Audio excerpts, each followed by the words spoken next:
Welcome once again to Expansive News of the Week. It's been a pretty busy week news-wise as far as games are concerned, but being honest, just when isn't it? So with so much news to discuss, let's not waste any more time and get into the big stories that have made the headlines this week. Battlefield Hardline is a name that's made many a headline this week, as earlier this week EA announced the next game in their signature FPS franchise.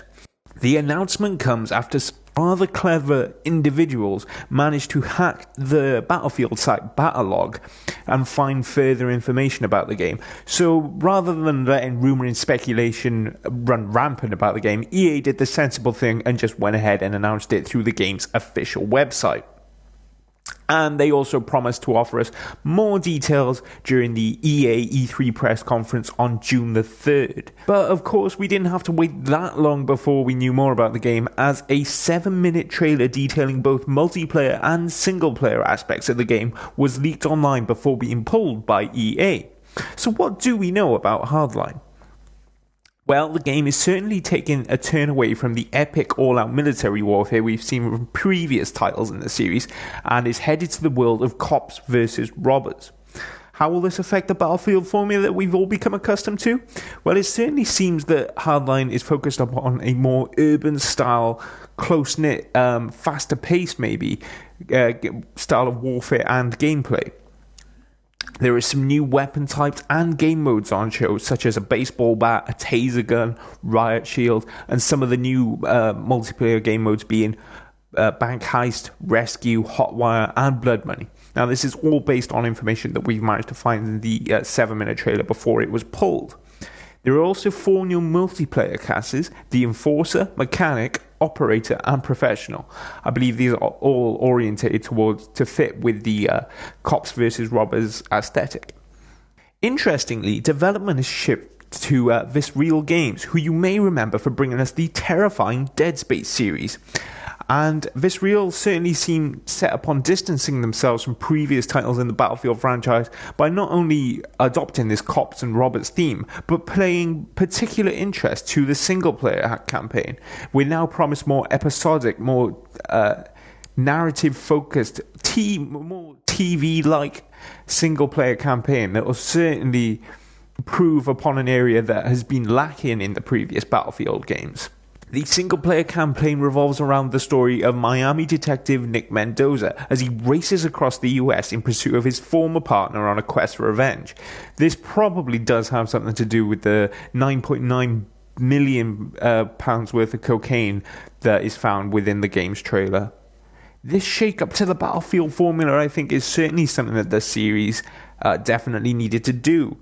And with closer interest to be paid towards the single-player campaign, as well as the excellent multiplayer that Battlefield always delivers, I certainly think that we could see EA making a steal for that FPS crown in 2014. The game is already up for pre-order through Origin, and I guess we'll just have to reserve judgment on Hardline when the game is released this autumn. Of course, check back for when we have more details coming EA's press conference at E3. More news from the front lines is so it seems that this time it's Bethesda who are taking to the battlefield. Battlecry is a free-to-play, third-person multiplayer game focused around competitive combat between 2 separate factions, the Cossacks and the Royal Marines. Not too sure about my pronunciation of the first one there, but up to 32 different players take to the field in Battlecry. Now, Battlecry is being developed by the rather aptly named Battlecry Studios, the latest development studio to be formed under Bethesda. Much of the game takes a lot of inspiration from Valve's Team Fortress 2, both aesthetically and gameplay-wise. It's set in a steampunk world where gunpowder has been outlawed due to the devastating effects it had in a cataclysmic world war. So, both factions are left to do battle with close combat weapons and steampunk-themed range weaponry. Players will be able to choose a faction and then progress through the ranks with their chosen warriors, unlocking status effects and different abilities as they do. Now, the trailer features some very interesting combat moves and weaponry. With a beta promise for 2015, Battlecry is certainly a game to keep on your radar. No doubt we'll be learning more during this year's E3. Now, the final piece of news I have for you for the week ending May the 30th is concerning Remedy's Quantum Break. During a video showing some very pretty new gameplay footage of Quantum Break, the game's creative director, Sam Lake, confirmed that Quantum Break will be coming to the Xbox in 2015, with further details including the first demonstration of Quantum Break's time-amplified gameplay will be shown during this year's Gamescom in August. I guess they're too cool for E3. But Sam Lake described the time-bending third-person shooter as being comprised of two separate parts. First and foremost, it's a cinematic action game, but then it's also a top-of-the-line live-action TV show. Quantum Break will alternate between long sections of gameplay broken up by the 30-minute episodes of the TV show. In the video, Mr. Lake goes on to say that the game is about heroes as you take control of Jack Joyce in an attempt to stop the fracture that will bring about the end of time. And then the TV show is more about villains, as we follow the schemes of the evil corporation Monarch, who are Jack's main enemies. Quantum Break is one of the few console exclusives left for the Xbox One to come out in 2015, so there could be a lot riding on the success of this game for Microsoft.